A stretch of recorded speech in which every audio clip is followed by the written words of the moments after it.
Bonjour à tous, bienvenue dans cette nouvelle vidéo. Aujourd'hui, je vais vous faire un tuto sur la climatisation. Ce tuto, bien entendu, est prévu en priorité pour mes locataires, mais également pour les propriétaires qui disposeraient de la même climatisation. Voilà, donc je vais vous présenter le fonctionnement sommaire, bien entendu, sans rentrer dans les détails, car ça ne sert à rien sur les modes de réglage particuliers pour les locataires. Donc je vais rester sur l'utilisation normale et courante de la climatisation. Voilà.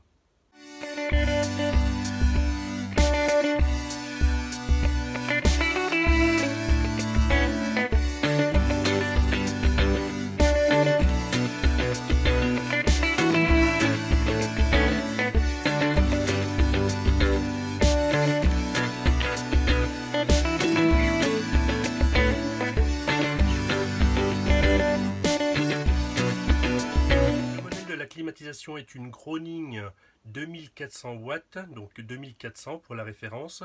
Donc 2400 watts, elle fait 8500 TBU, donc ça c'est la puissance calorifique qui permet de refroidir un véhicule jusqu'à 8 mètres de long. Donc Eagles fait 7 mètres 33, donc on est bon pour le refroidissement par rapport à la capacité du véhicule. Donc c'est une climatisation qui est également réversible, donc il y a un mode chauffage qu'on peut utiliser l'hiver notamment pour éviter d'utiliser le gaz. Voilà, ça fait des économies parce que l'hiver le gaz avec le Truma ça consomme relativement pas mal. Donc le fait, si jamais vous êtes branché en 220 volts, parce que la climatisation et le chauffage ne fonctionnent qu'en 220 volts bien entendu, vous pourrez, si vous êtes branché en 220, utiliser soit le mode climatisation ou le mode chauffage. Donc je vais vous faire une petite démonstration rapide de la climatisation. Bien, voilà la télécommande. Télécommande donc très complète, hein. Donc la partie simple des fonctions qui se trouve ici, et une partie également ici pour tout ce qui est éventuellement les modes complémentaires ou des réglages personnalisés de la climatisation. Mais là on va rester sur une explication simple. Donc la climatisation, voici ici. Donc elle est un tout petit peu bruyante, voilà, au niveau de l'intérieur, ce qui est normal. Par contre, elle est très silencieuse au niveau extérieur, donc aucun risque de gêner ou d'embêter, je dirais, les voisins, éventuellement camping-caristes, que ce soit sur une aire de service privé en étant branché ou sur un camping. Donc la clim est en route. Et je ne sais pas si vous l'entendez, mais on l'entend à peine. Voilà, donc c'est vraiment très silencieux de l'extérieur. Donc je vais la mettre en route, donc tout simplement en appuyant sur la télécommande Power. Voilà, vous voyez qu'il y a un affichage LED avec la température souhaitée à l'intérieur du véhicule. Donc actuellement on voit sur la télécommande que j'ai réglé la température à 23 et la température de l'habitacle est à 29 degrés. Donc au-dessus vous pouvez voir qu'il y a le mode climatisation. Donc pour changer le mode, il suffit d'appuyer ici et vous sélectionnez soit déshumidificateur, ventilation simple, chauffage et mode climatisation. Voilà. Ici, le bouton marche-arrêt. Ici, le réglage de la température souhaitée. Et donc, ça reflète la température demandée au niveau de l'affichage LED.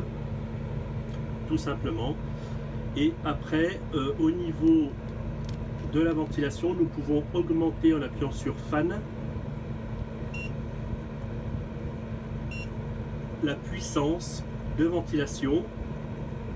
Mais également, on peut le mettre en mode automatique. C'est lui qui va gérer automatiquement la ventilation en fonction de l'écart de température entre celle demandée et celle de l'intérieur.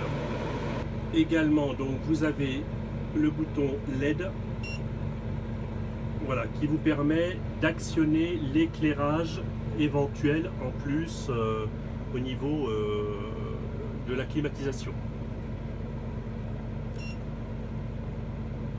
Vous avez également des ailettes de réglage que vous pouvez incliner selon ce que vous souhaitez. Donc vous en avez une de chaque côté.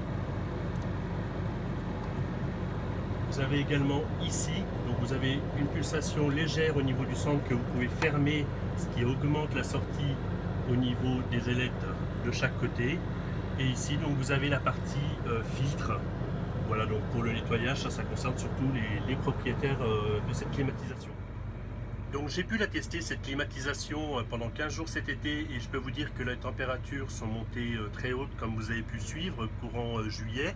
On a eu des températures jusqu'à 38 degrés, 39 voire 40 à l'extérieur.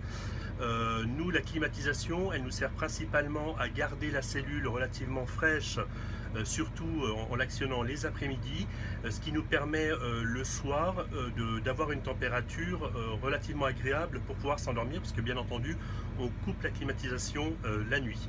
Voilà, donc en ayant une température extérieure à 38 degrés, j'arrivais à régler une température intérieure à 22-23, donc ça faisait un sacré écart entre l'intérieur et l'extérieur. Le but n'étant pas de rester dans le camping-car et d'avoir un choc thermique, mais de garder la cellule la plus fraîche possible pour que le soir nous ayons une température qui avoisine les 21-22 au moment de se coucher.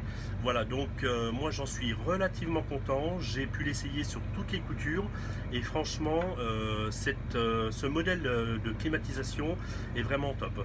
Donc voilà, j'espère que cette vidéo vous a plu. Vous mettez un petit pouce si vous avez aimé cette vidéo. N'oubliez pas de vous abonner et d'activer la cloche de notification de façon à être prévenu pour les prochaines vidéos, une tous les dimanches chaque semaine, donc vous est proposé sur différentes thématiques. Je vous dis à très bientôt et je vous remercie. Bye bye.